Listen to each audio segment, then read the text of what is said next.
He thought he was dead, and believed it.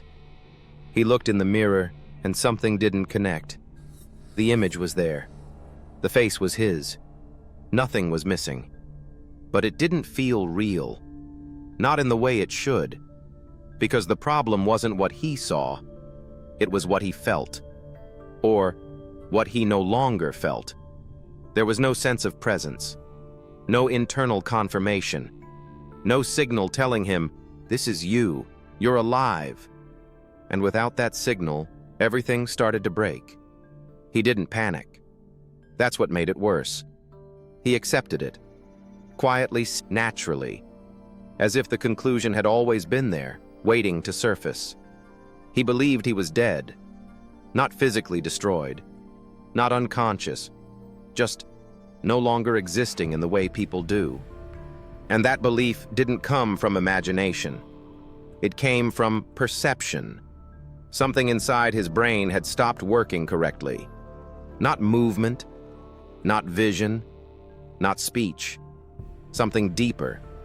The system that connects the body to the feeling of being alive. Because being alive is not just a fact. It's an experience. A continuous feedback loop. Your brain receives signals from your body. Your senses confirm the environment. Your emotions attach meaning to everything. And all of that builds one silent certainty. I am here. But that certainty is constructed. And when the construction fails, the conclusion changes. The signals were still arriving. He could see. He could move. He could respond. But the emotional weight behind those signals was gone. The connection had disappeared. It's like hearing your own voice, but it feels like someone else is speaking. Like looking at your own reflection, but it feels like a stranger.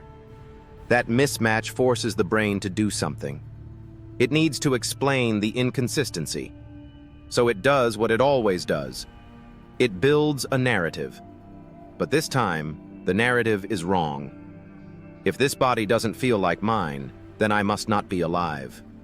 That's where Cotard syndrome begins. Not with confusion, but with a conclusion.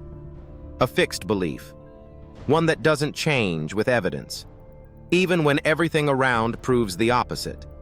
Some patients stop eating, because eating makes no sense to someone who believes they're dead. Others ignore injuries, because damage no longer carries meaning. There are cases where people insisted their organs had stopped functioning, that their blood was gone, that their body was no longer part of the living world. And what makes this even more unsettling is that the body continues to function normally. The heart beats, the lungs work, the brain processes information, but the interpretation of reality is broken. The syndrome was first described by Jules Cotard. He observed patients who didn't just feel empty, they rejected their own existence. Not emotionally, structurally, as if the concept of being alive no longer applied to them. Modern studies suggest this may involve a disruption between two critical systems: recognition and emotion. The brain still recognizes the body, but it fails to attach meaning to it.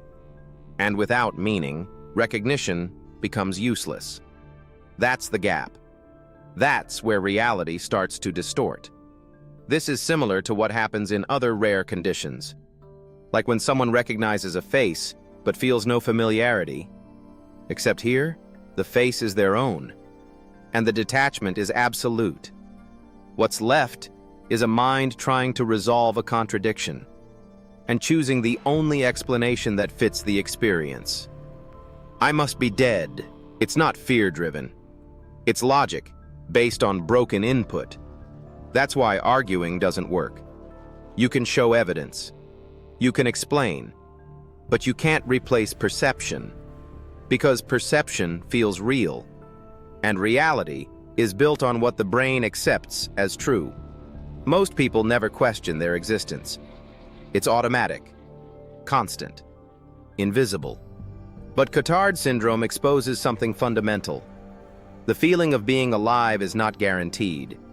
It's maintained, moment by moment, signal by signal. And if those signals fail, even the most basic truth can collapse. Not because it stopped being real, but because it stopped being felt. And when that happens, the body may still be there. The world may still exist.